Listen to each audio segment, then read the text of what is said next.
大家之前睇新聞咧都可能知道啦，我哋大廈嘅水喉咧喺安裝過程中咧有可能真係唔合規格嘅，咁出嚟嘅水咧有可能含鉛㗎。我哋之前用開個濾水器咧嘅 filter 都用晒啦，同埋之前嗰部咧都唔可以過濾完，所以貓姨姨咧就決定買部新啦。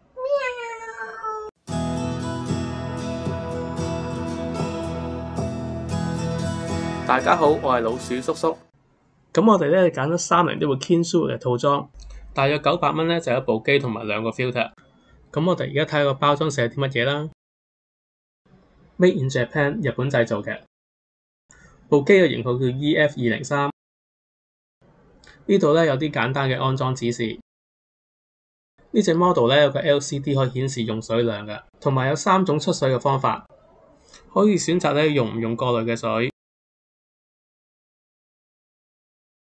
右手邊呢度列出可以過濾嘅雜質啦。佢配置嘅濾芯型號咧叫 EFC21。原來呢啲濾水器咧唔受得熱水嘅，熱水咧會破壞佢過濾功能嘅，所以如果呢個水喉咧駁咗熱水器咧就要小心啲啦。呢個咧就係保用證啦，上網就要登記翻保養噶啦。細盒啲呢個咧就係有個額外嘅濾芯。呢3部咧就係呢個濾芯適用嘅濾水器。打開個包裝先啦，有本說明書啦，中英對照嘅。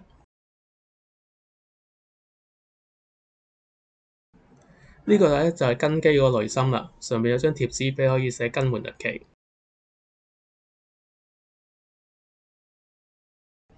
呢啲咧就係水龍頭嘅轉換圈，有唔同嘅 size， 應該各種嘅水喉咧都啱用噶啦。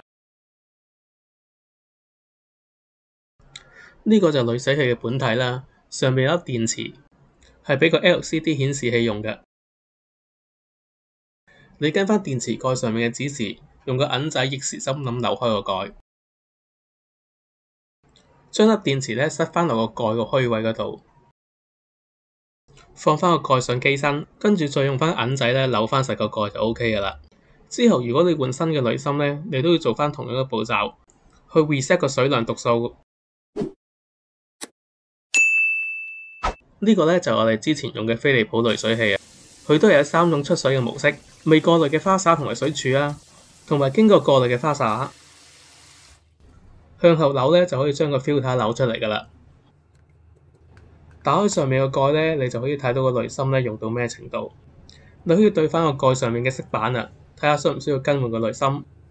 用咗一排之後咧，我發覺個濾芯出水位咧有時會污糟嘅，所以咧都要定期清洗下去。如果唔係就飲埋啲污糟嘢落肚噶啦。你固定住上邊，順時針扭咧就可以扭咗個濾水器出嚟噶啦。呢個出水位咧用得耐咧都會有啲污漬喺度嘅，所以定期咧都要洗下去嘅。呢就係你跟機嘅水喉接駁圈啦。你跟翻你嘅水喉嘅直徑同埋螺絲牙去揾翻適當嘅型號啊。首先咧要將機身咧白色呢嚿嘢扭出嚟，再將佢穿入呢個水喉上邊。再將個軟膠圈咧放翻喺個接駁口入邊，記住唔好漏咗喎，如果咪會漏水嘅。扭實個接駁圈之後咧，就可以將個白色蓋拎翻落嚟，上翻問個機身嘅啦。咁之後咧就開大個水喉，試下你部機咧安得穩唔穩陣。穩陣嘅話咧，你就要安個濾芯上去噶啦。你亦都可以用你跟機嘅貼紙咧寫翻濾芯更換嘅日期，貼翻喺機身上邊咧做翻個記錄。3棱嘅濾芯咧，你可以直接睇到佢污唔污糟噶。比起飛利浦咧，要揭蓋咧為方便。我買呢部咧有個水量計，一開始佢刻度咧就係98個 litre，每用1公升咧佢就會扣1度，扣到0嘅話咧你就應該會換個濾芯噶啦。另外喺千色店咧都見到佢放咗一部 Beta 濾水器嘅 demo 機啊，佢嘅設計咧係將個濾芯咧放喺後方，睇起上嚟咧成部機咧就 slim 啲，個濾芯個蓋咧就喺呢度，扭開咧就去換噶啦。前邊咧就有個顯示器啊。當個讀數歸零嘅時候咧，你就要更換個濾芯噶啦。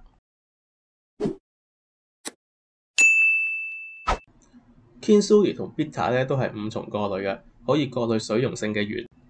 飛利浦嘅濾芯咧就分4重同5重過濾2種。4重過濾咧就唔可以過濾原水嘅，所以你買嗰陣時咧要留意清楚喎，唔好買錯啊。至於4重過濾同5重過濾結構上有乜分別咧？佢係會多咗1層過濾層嘅。就係陶瓷或者離子過濾層去過濾水溶性嘅鉛，其他部分好似過濾膜、不織布去過濾啲沙石啊，活性炭去過濾啲化學物質，中空絲膜去過濾啲微生物同細菌，就4重同5重過濾都係一樣嘅啫。咁我哋喺呢度比較佢3隻牌子嘅價錢啦。Beta 咧，一部機連一個濾芯咧就賣899，三菱咧就898一機連2個濾芯，飛利浦咧就一機2個濾芯賣858。呢啲咧係有顯示器版本嘅價錢啦。如果冇顯示器嘅型號咧，應該會平啲嘅。至於佢哋嘅濾芯咧，都係賣大約400蚊一個，不過佢哋可以過濾嘅水量咧就唔同啦。Beta 咧就只可以過濾600升，Kingsway 咧就900升，飛利浦就1500升。計翻嚟講咧，飛利浦個 CP 值咧最高啊！除咗水龍頭式嘅濾水器之外咧，你都可以選擇呢種濾水壺㗎，佢就唔使安裝啦，最簡單。不過等佢滴咧就有排先滴完啦。又或者咧可以用呢啲座台式嘅濾水器啊，佢嘅濾芯嘅使用壽命咧會長啲，同埋每公升咧平均用嘅成本咧都會平啲嘅。如果咧你唔想佔用星盤附近嘅空間咧，就可以揀啲星盤下邊嘅濾水系統，不過咧就需要安裝，比較麻煩。另外咧，你亦都可以考慮一啲有內置過濾功能嘅飲水機啊，好似呢部咁啦，你倒啲水喉水落去，佢就會過濾同埋用 UV 紫外線咧去消毒啲水嘅。你仲可以即時加熱啲水，校水溫都幾方便嘅。我哋喺呢度睇下原水嘅成因同埋對人體嘅影響啦。大廈用嘅水喉咧係有規範咧規定物料嘅原材料嘅，理應咧就唔會含鉛嘅。但係安裝過程中咧，用嚟接駁喉管嘅焊資咧，就因為冇監管啦，有啲地方咧就用咗含鉛嘅焊資，令到有機會出現食水含鉛超標嘅情況。鉛水咧會影響小朋友嘅腦部發展同埋學習能力，孕婦咧亦都會將啲鉛咧傳咗去胎兒嗰度嘅，影響胎兒發育。成年人咧就會影響咗心血管、腎功能同埋生育問題㗎。除咗加裝濾水器之外咧，仲有其他方法咧可以減低你身體吸收鉛嘅機會嘅。好似當你拎飲用水或者煮食之前咧，頭嗰2分鐘嘅水咧唔好要，拎去沖廁或者淋花，同埋唔好開着熱水器攞呢個飲用水。如果你個水龍頭咧有濾網咧，都要定期清洗下佢嘅，又或者轉飲蒸餾水啦。我哋喺呢度重溫下2015年有關鉛水事件嘅新聞啦。咁你喺個家庭你一支水點夠用啫？唔夠㗎。咁你夠得飲嚟，你煮餸咧、煲湯咧，即係唔使喺屋企煮飯啊。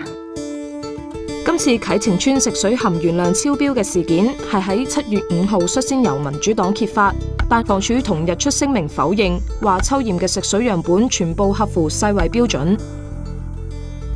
7月9號，政府先話發現啟晴邨水喉嘅接駁位有使用含鉛嘅燒焊物。到7月10號，房署終於承認有4個食水樣本超標，其中1個更超標1倍，但署長拒絕透露承建商嘅名稱。咁至於嗰承辦商嗰度呢，就我有個名，我而家唔想，我驚讀錯咗個名。